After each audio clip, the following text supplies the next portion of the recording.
AfterBuzz TV, starting place to the likes of WWE female superstars Kathy Kelly, Sonya Deville, and Zelina Vega proudly presents Women's Wrestling Weekly, the world's first podcast and YouTube series dedicated exclusively to women's wrestling, featuring all the latest news as well as interviews with top superstars in the industry. And now, AfterBuzz TV's own gorgeous lady of wrestling, TK Trinidad. Bonjour, you're watching Women's Wrestling Weekly, the #1 women's wrestling show on the planet. My name is TK Trinidad, aka the Canadian Assassin, and big shout out to Evan T. Mack, former co-host of the show. He is currently with WWE, doing big things, as he would say, and also fighting crime because he can't give that up. However, that's not going to stop the show. I have an amazing guest host today. He is from Kings Cooks County Cooks Inn from Kenya. Please welcome Globito.com. Hey, what's going on, TK? So glad to be on your show. And we have a special guest co-host. She hails from the Valley of LA. Please welcome the farmer's daughter, Emily May. Hey, happy to be here. Guys, your intro, right? What's up with Yeah, that? I love my intro. Different strokes for different folks, I'm just saying. For you guys who are joining us, this is season 4 of Women's Wrestling Weekly. I am so excited. You watched episode 1 of season 1 to season 4, episode 1. So much has changed thanks to all the co-hosts of the past. You have Gabby, who's moved on to Impact. You have Sarah the Rebel, who's doing a lot of great wrestling stuff. She's also on WOW, which brings me to our current guest. We always have amazing guests because that's just how we do it. She is a WOW superhero. You know her as Princess Aussie, aka Simone Sherie. How are you doing? Hi, I'm good. How you doing? Good.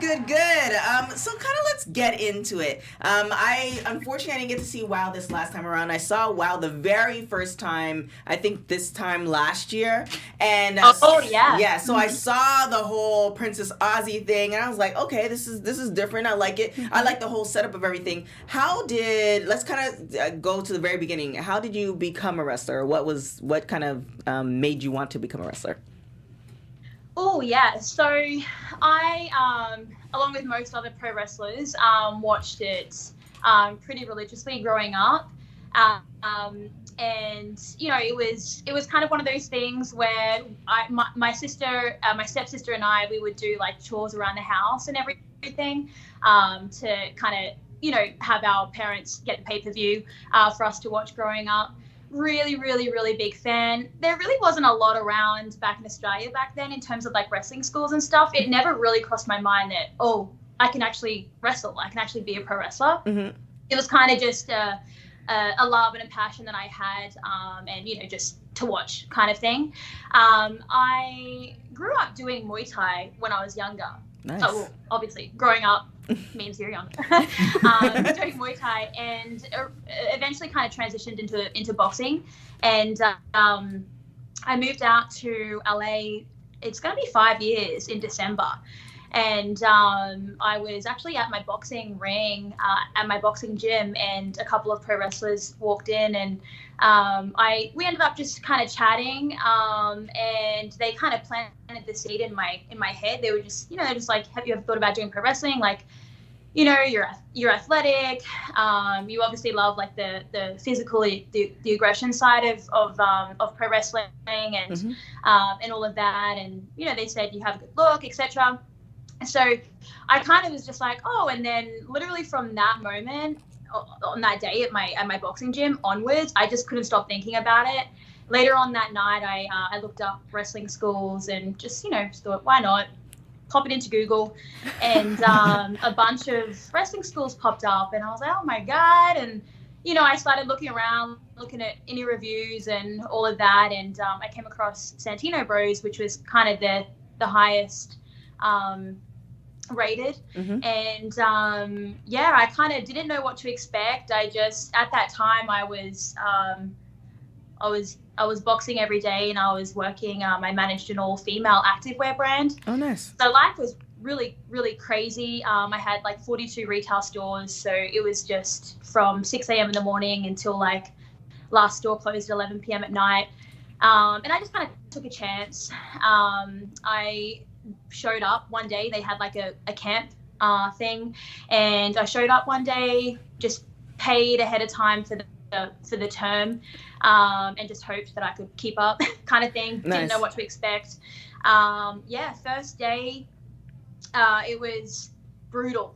It was brutal. I was like at one of my fittest at that point as well. So, I mean, I got through it, but kind of like, like the second day, third day in, when we started doing bumps, I was like, oh God, the moment you take your first bump is the moment that you are going to decide whether or not you're going to keep going or not, because, you can see someone take bumps and it's just like, oh, it, whatever, but actually doing it is very different. Throwing yourself down to the ground it's kind of very weird. The moment I did that, I was just like, oh, I freaking love this. This is really cool. I ended up training for 1 year at Santino Bros in Downey, and had my debut last September. So I've been out in the scene, working the scene for, I just hit 1 year. Nice. So all up 2 years. Yeah. Well, that's which is really cool. Congrats. And, I was just really, really lucky, to be honest. Met a lot of really good people. Now, like, I can't see my life without pro wrestling, to be honest, anymore. It really kind of put life into perspective for me as well, because I was extremely lost before I started pro wrestling. And now it's kind of everything. So from that, how did you get involved with WOW? Yeah, so I actually kind of just pushed my way, to be honest with you. I actually, they were holding invite-only auditions at Santino's.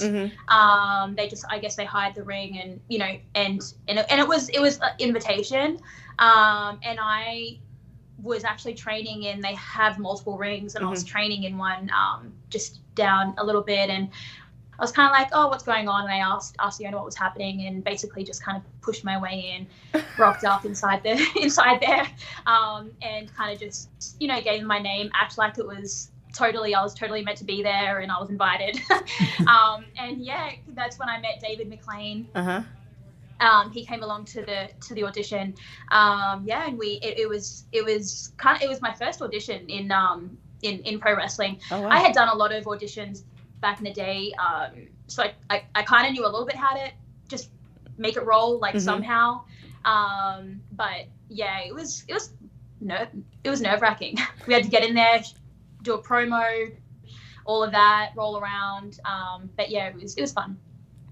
So yeah, from then onwards, I a couple of weeks later, I got a call from David, and he basically just said that he'd like to have me come on board. And so after that, I started. They have a training facility in Long Beach, so I started going there to kind of get some time in. Obviously, Tessa Blanchard is there, who is one of the best, arguably the best female wrestler right now, today. So that was really cool. She helped me a lot down at that training center.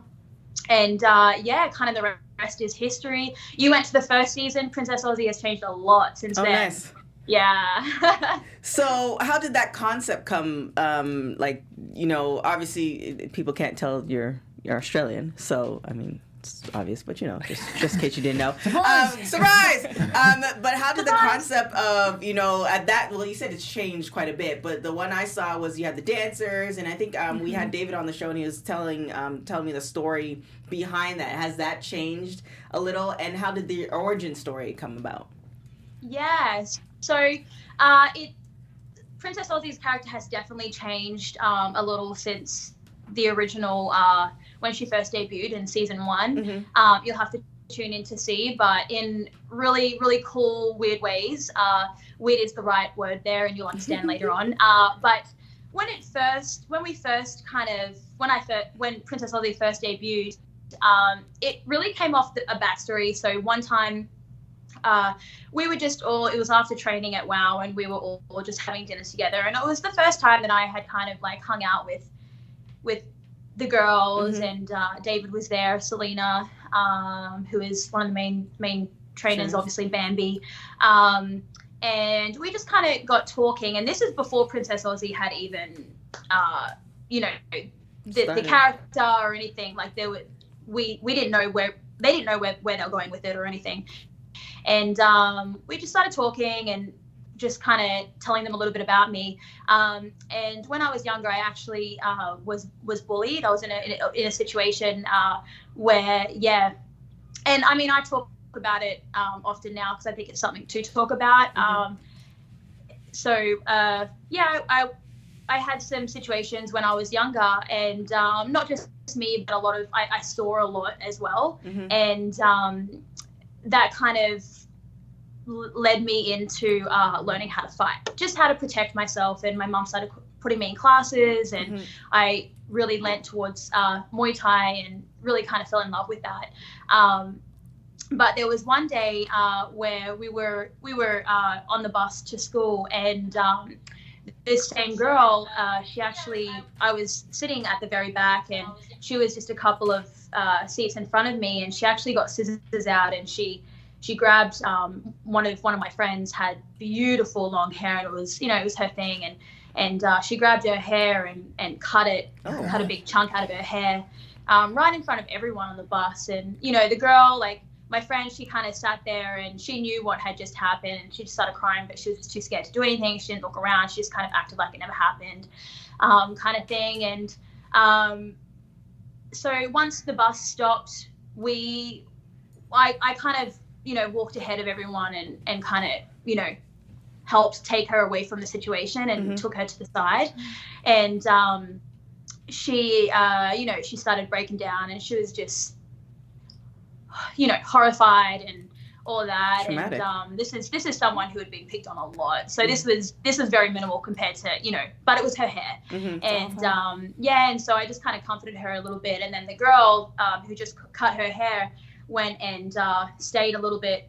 You guys, I don't know, we call it an oval at school. I think you guys call it like the football field. Yeah. Okay. Or cricket games. Yeah. And so she kind of like we were there, and we were just kind of like hiding, and she came over and just around the corner, and all of a sudden I feel something just hit me really hard on the back of my head, and I'm like, and I kind of like straight away I looked down, and a stick fell down to the ground. So I was like, she just threw a stick at me. She just threw a stick at me, kind of thing, and it hit me in the back of my head.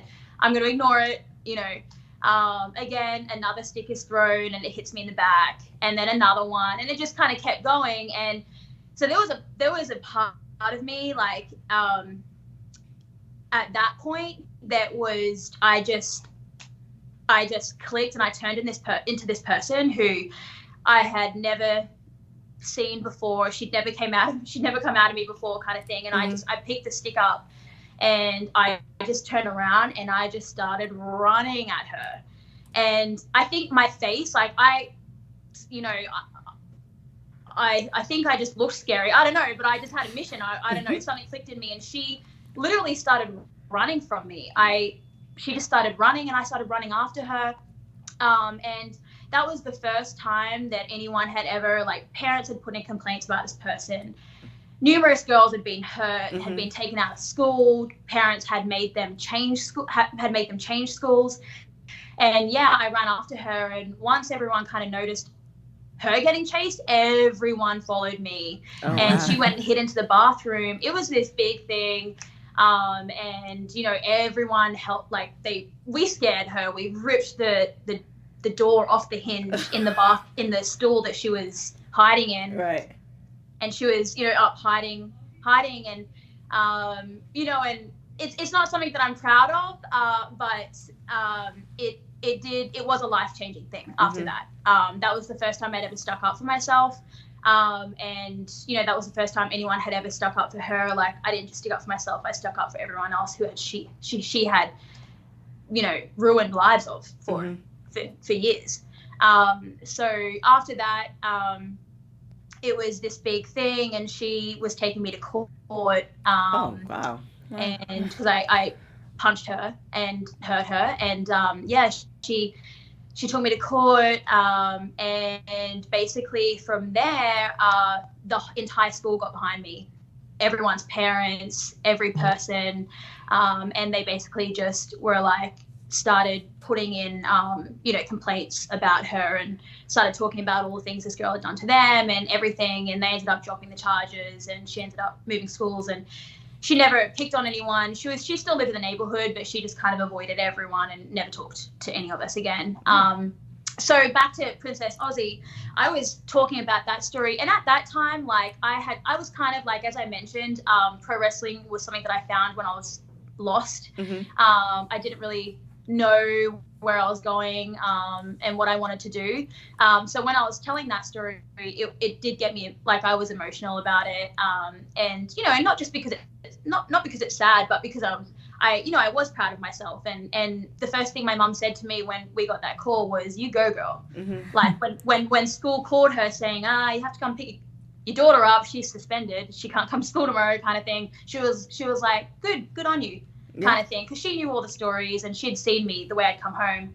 So so Princess Aussie kind of stemmed from that situation. And basically I grew up in Darwin, and my closest friends, who I call family, they're Aboriginal, and the culture and everything, like, really was something that I grew up around. And it's one of the most beautiful things. And so it was really something like I wanted that culture to kind of be portrayed a little bit in Princess Aussie. Like, I wanted that. I wanted Australia, and I wanted, like, the Aboriginals to be recognized within Australia.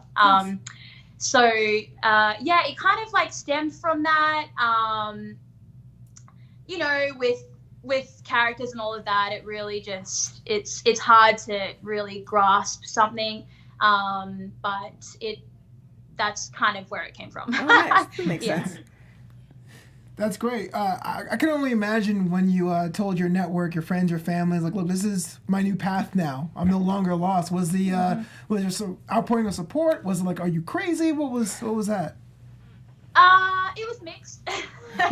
It was mixed. My mom is my biggest supporter. I told her first, and she was just like, hell yeah, like, that is you. Like, that is 100% you. Like, because I grew up dancing, I grew up performing, and obviously I love more aggressive sports as well.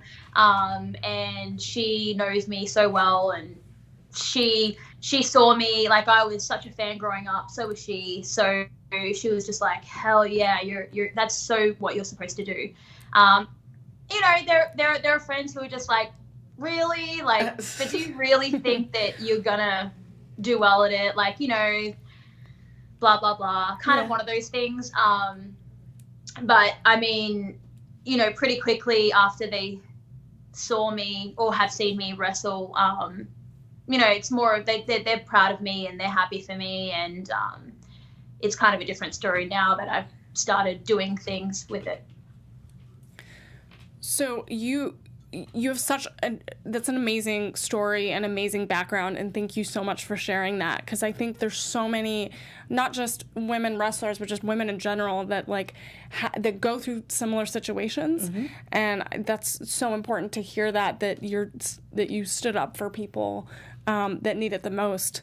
As you're thinking about, as you're building this wrestling brand and you're looking to the future, what are you looking forward to the most in women's wrestling, and looking towards maybe other promotions you might want to be involved in, and because you're celebrating your first year, and that's a huge milestone. But what do you see in the next 3-4 years? In the next 3 to 4 years, I'm 100% all in. So obviously there are promotions that I'm working towards. I think a big one for me is AEW. That's obviously doing big things. WWE was always the goal, and I'm not, I don't hide that. I'm all for WWE. And, you know, I'll be 100% down if that does come up in the future. In terms of, you know, what I'm looking forward for most, it is an insane time in women's wrestling, which you guys know. This is definitely you know, the best ever in terms of opportunities, in terms of, you know, eyes, in terms of support, in terms of literally everything. So I think for me, like, I'm really excited to be a part of that. If I could have, like, I wish that I had found it earlier. But it's, you know, I'm on my life's call now, and I'm on the track to it now. That's just when it was supposed to happen for me. Yep. But I'm just really excited to be a part of it. I'm really excited to keep creating and keep being a part of something that's literally like history in the making. Yeah. When you decided you were going to become a wrestler and you did the training, you know how you think of this is how it's going to go, and like you come to your first match and you're like, okay, this is how it's going to go versus what really happened. What can you take us through your first match as far as like, you know, oh, this is not what I expected, or is this what I expected? What was that like? Oh God. It's definitely not what you expect.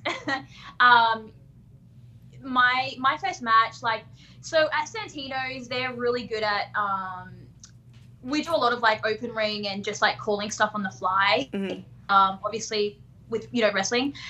So for me, I can get in my head, I think this is, you know, with anyone, but because I grew up dancing, and, you know, everything was like choreographed, unless we were out doing, you know, a freestyle or whatever, but I toured all of Asia, and everything was, you know, and I actually ended up falling out of love with dancing because it was like that.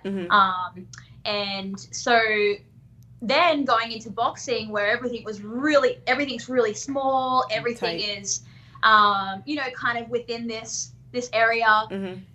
Then going to pro wrestling, which is the opposite of both of them, it was extremely challenging for me, like extremely challenging. You know, we would be doing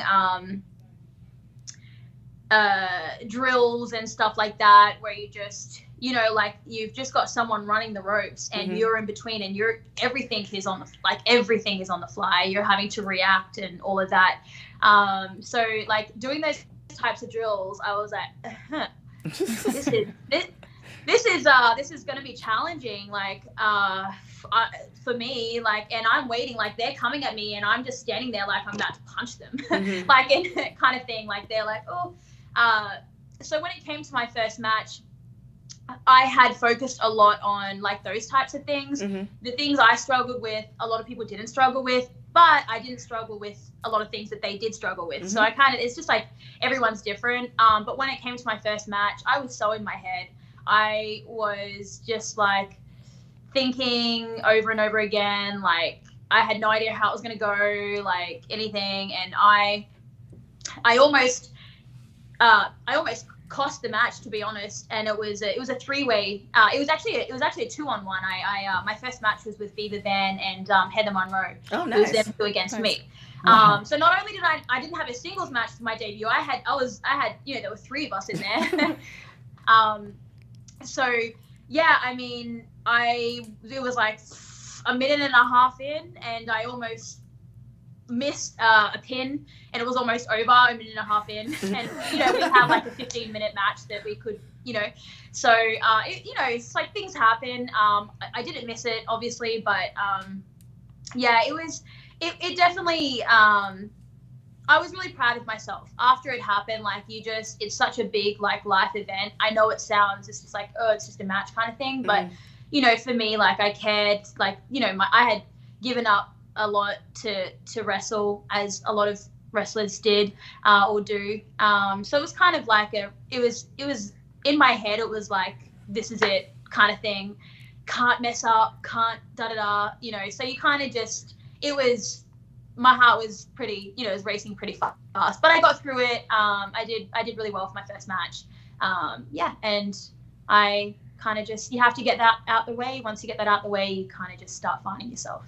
Absolutely. Let's talk about WOW for a second, because I know WOW's been in two iterations of the past 20 years, two different expressions of female wrestling. I know the modern one has a lot more modern sensibilities to its credit. As you being on the current roster, how are you contributing to the new message of what WOW Superheroes means to a new generation? Yeah, so, I mean, the backstory of Princess Aussie is definitely something that is a talking point for me. Like, and when we go out, you know, we do like events, Comic-Con, and you know, just like random stuff like that. A lot of it for Princess Aussie, and you know, for personally is more about the younger generation, you know, especially young women and girls growing up. So it's really like that backstory, just kind of, you know, talking about it and talking about bullying and, you know, how real it is out there. That's kind of the biggest thing. Kita Crush is another one there as well. So, you know, between the both of us, I think that's like a really strong movement. And it's definitely something that not just within WOW. Like, I think, you know, for me, it's something that I talk about often. And yeah, I think, you know, every character on WOW has their own purpose and has their own story and has their own movement. And I think that's the biggest one for Princess Aussie. Now, are there any, who do you emulate or who do you look up to as far as wrestling wise? Ooh, great question. I have to narrow that down. There's a lot, but growing up, like my three, and still my, you know, my three, Rey Mysterio is a big one for me. Lita is a big one for me, and then obviously the Undertaker. All of them for different reasons. Wait, but why is it obviously the Undertaker? Obviously, yeah. What was that? Sorry. Why is it obviously the Undertaker?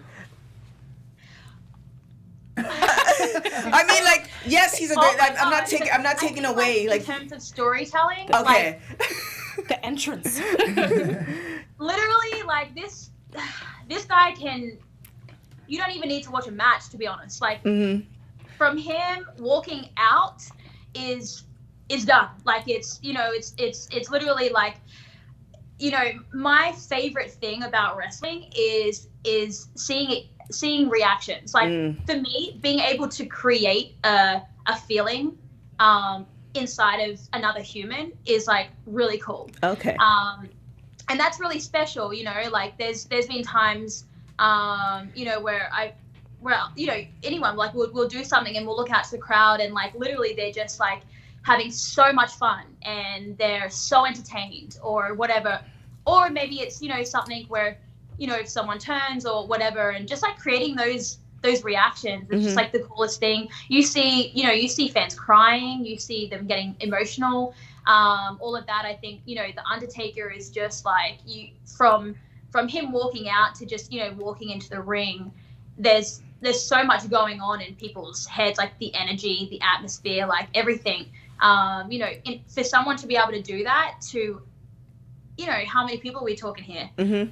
A lot of people. Like, that's so freaking magical. Like, that's really cool. So he's definitely, you know, someone that Idol. Idol. Storytelling is so huge in wrestling, and you know, you just shared your favorite wrestlers, but do you pull any other storytelling? Like, what are your, like, pop culture, you know, inspirations that you pull, like, these storytelling elements from that you know, go deep, that help you kind of figure out how you're going to tell your story and how you're going to create that character arc and have those big moments with the audience, because that's so important. And so I'd love to know about that. Yeah, and that's it is really important, and that is something that it's really cool for me to experience myself getting better at it.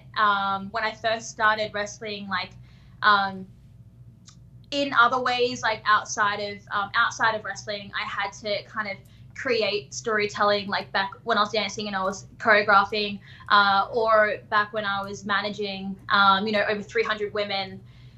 That's even another thing on its own. Like when you're creating presentations and you're having to keep them engaged and having to, the entire time, or there's so many ways for you to do that, and not just in pro wrestling. But when I first started pro wrestling, like that was really hard for me because I was so focused on the moves. Like I was so focused on just like not injuring myself or other people, or stuff like that. There's a lot of things that go on in your mind, but as I started to get more comfortable and more confident with myself, I'm starting to be able to express through storylines and stuff like that. I think for me a lot of it comes from other female wrestlers, to be honest. Like there are quite a few out there like Ruby Ray's and some others that are just really, really good at storytelling. So I think just watching wrestling in general is like really helpful. What else? Yeah, I mean, like even day-to-day things that I might get inspiration from. Like now that I've kind of entered into the pro wrestling world, literally everything is pro wrestling. Like I'll be watching something on the TV and I'll be like, that's really cool. My notes in my phone is like just so long. Like I have ideas about promos and just like all of these things that just like on day-to-day life I get inspiration from. Maybe it's someone just walking down the street, or something that I'm seeing or whatever. Maybe it's the way someone's dressed that gives me ideas. Just like everything in life, to be honest. It's all Now, all at the WOW facility, which is, I've heard it's amazing several times, so, WOW, whenever you want me to come down and check it out. But Tessa's over there. Is there any advice that Tessa has given you or shown you as far as advancing in your wrestling career? Yeah. When Tessa first started wrestling, and I believe she's pretty somewhat open about it, but she obviously going into wrestling and being who she is, and her father, and all of that, she got a lot of heat. Like she got a lot of just like expectations straight away. And it's like when she first started wrestling, and there were girls who were mean to her and stuff like that. And when I first came into wrestling, I actually had for my first like 6 months, I didn't have the best experience. Like I did have a lot of kind of just negativity, or just a little bit of heat, and all of that. And she kind of we actually, she was someone who I felt comfortable talking to about, and that conversation kind of changed everything, changed my perspective on it, and it kind of motivated me to just keep going, and that I'll get better, and everyone starts somewhere, and even Tessa Blanchard started somewhere, and The Undertaker started somewhere, and and like you're not great when you have your first match. Like it's not you're not Superwoman. I'm not Superwoman kind of thing. So for her, like I won't go into the details, but there were definitely some words said and shared with me that kind of just got my mindset in the right place. And I was, after that, I just kind of was just like, stuff you all. I'm gonna be great. You'll see me in 2 years. You'll know who I am. Yeah, wrestling. I'm just gonna go out there. I'm gonna work as much as I can, get as good as I can, and you'll all know me soon. Absolutely. Wrestling is such a unique art form or sport because it's essentially theater in the round. And I know you mentioned in your first couple matches you were in your head, and I think a lot of us still have that. Was that a good show I did? Was those questions great? Can I say in time the first year you realize like I've arrived, like I am here to stay. This is me. This is awesome. Yeah, definitely. I'm feeling really excited. And I think that if you're not somewhat in your head and you're not nervous and, all of that before matches, then you really shouldn't be wrestling. Oh, boom. There it is. Oh, she tells it. Yeah, it means you don't care. It means you don't care. Is there any dream matches that, you're fairly new in your career? Is there any dream matches, like maybe a top 5 on your bucket list that you wanna have, people you want to have matches with, guy or girl? Well, I shouldn't say living or dead because you want to have matches with them. So all alive.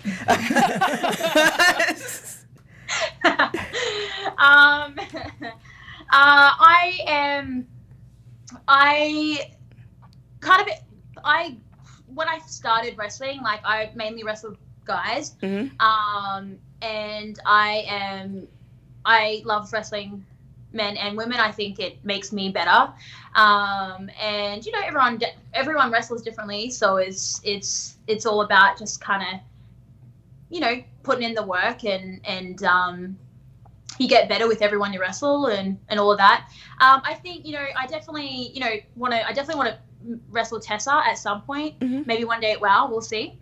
Okay. Yes. Who else? I think, you know, Charlotte Flair is incredible. I would love to wrestle her one day. I'd love to wrestle. Who else?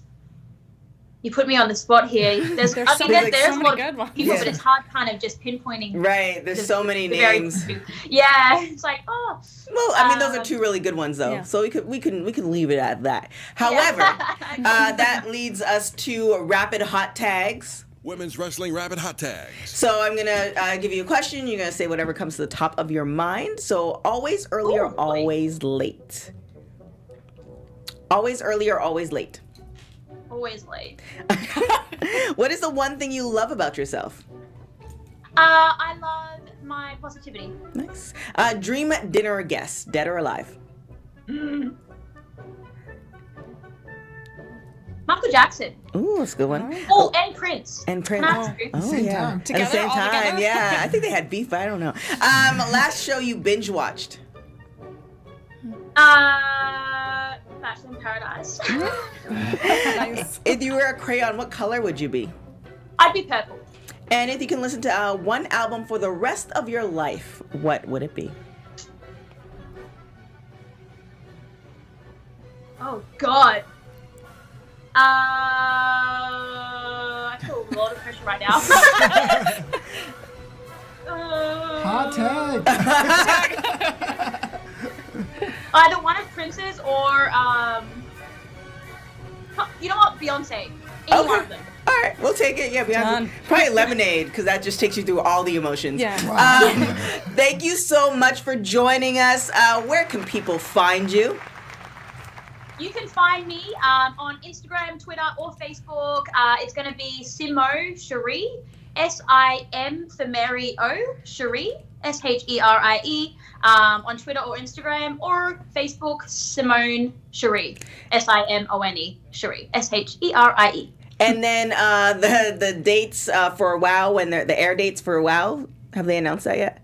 Yes, so we just started airing season 2. This is definitely the season that you should keep up to date with. Princess Aussie's character and story is really cool. I think we're on episode 3 or 4 this Saturday. Okay. On Access TV. Okay. Well, thank you so much for coming on. Hopefully next time when you guys have WOW, like they'll be when I'm finally ready to go, it's gonna be like in a different state or something. But hopefully when you guys finally have WOW, when you have WOW again, I am able to see. I'm really we've interviewed a lot of girls from WOW, and I've loved to see just where everybody's going. So I'm looking forward to the rest of your career. I'm seeing positive things. Oh, thank you. I'm really excited, and you're all going to have to come to the next season. I think February is the next season. All right, sounds good. That would be fun. Sounds good. We'll make it a team thing. Thank you so much. Now we're going to... Aussie. Now we're going to hit the news real quick. Cool. A lot of news happening in the world of women's wrestling. Number one with a bullet, WWE Raw Women's Champion Becky Lynch has signed on to be in the animated feature Rumble, co-starring Roman Reigns. Becky Lynch will be in this animated feature, also co-starring Will Arnett and Terry Crews. And my personal hero, Tony Danza, is going to be in this film. Yeah, that's Tony right. Danza? Yeah, he's the world's last Renaissance man. He's an actor, he's a boxer, he's a teacher. What can he do?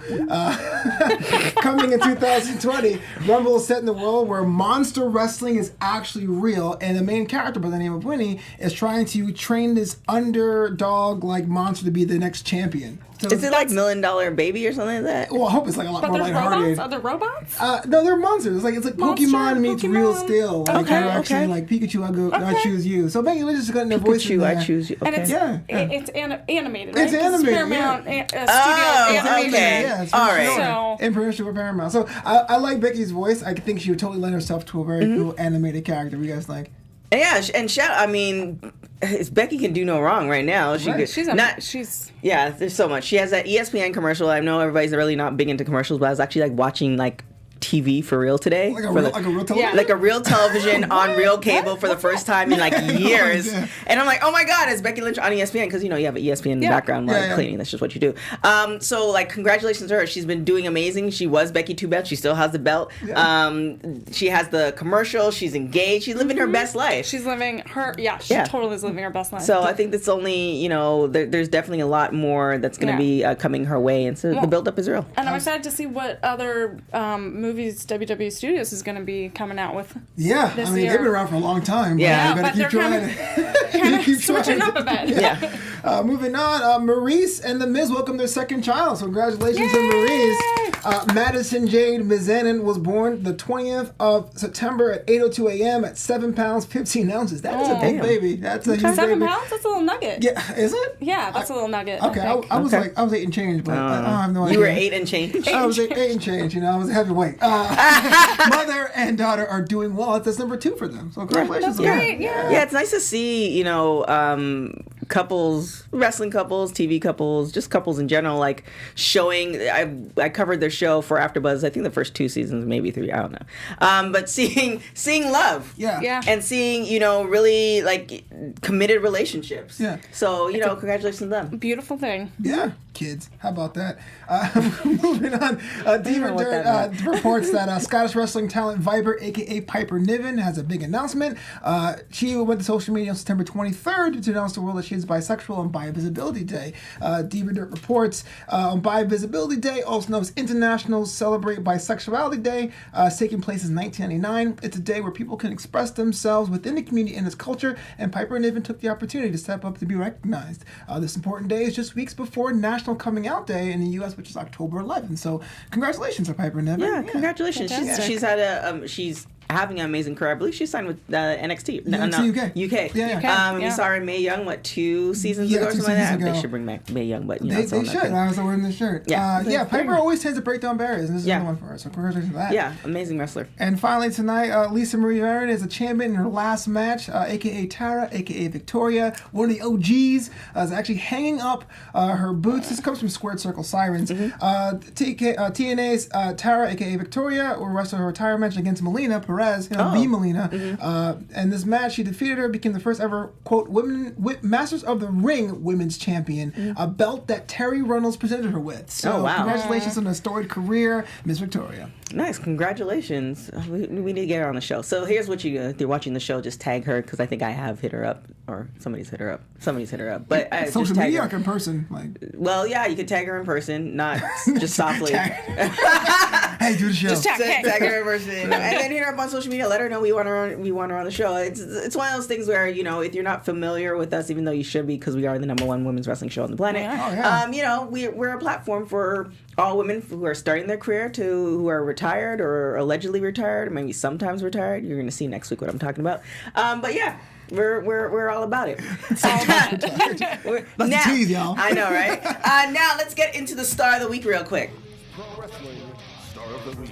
That's right, it's time for Star of the Week, presented by CenterInCompany.com. Center In, look beyond the obvious. Today's Star of the Week is a competitor that is young, but is quickly making a name for herself. Savannah Stone, St. Louis-based grappler and current local freelance talent, has already made a name for herself both in the United States and Canada for her energy and her unpredictable persona. That's a quote, y'all. Also working under the moniker of Vanessa Floyd, she was introduced to the national audience in a feature match on Monday Night Raw just a few short years ago. Trained in the Elgin Training System Wrestling School, Stone has been featured as both a singles competitor and as a mixed tag competitor with her other half, the quote-unquote top 2 tag team, along with James Brady. lady, which is also her boo thing.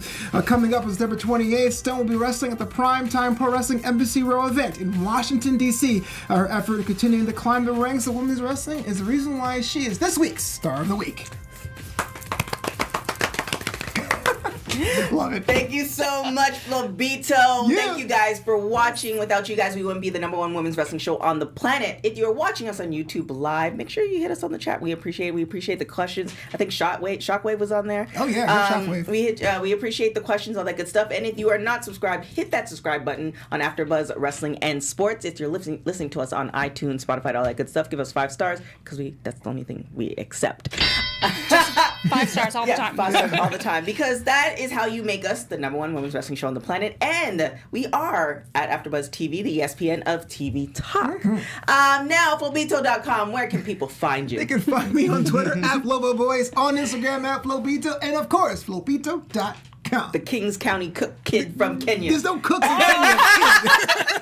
And the farmer's daughter hailing from the valley in Los Angeles. Yeah. Emily May. I don't really know. She's not the farmer's daughter. I know, but, she's just making stuff up. Next week it'll be something totally different. How many farms in the valley? So you can find me on Twitter and Instagram at Emily May. See, I messed it up. Emily May, M-A-E, Heller. Catch me, shout outs, farming, whatever. Farming. Pictures of me farming. Yeah. Going to Sprouts, that's where Sprouts. you farm. Yes. My name is TK Trinidad. You can follow me on everything at TK Trinidad. Again, thank you guys so much for joining us. Leave us those comments and who you want to see on the show next time. Till next week, guys. Ciao. Bye. From executive producer Kevin Undergaro, producer TK Trinidad, and me, Maria Menounos, we would like to thank you for tuning in to Women's Wrestling Weekly. To help TK, the crew, and women's wrestling in general, we ask that you subscribe, rate, and comment on Women's Wrestling Weekly at Apple Podcasts, and subscribe to our AfterBuzz TV wrestling channel on YouTube for this and other outstanding wrestling content. Buzz you later.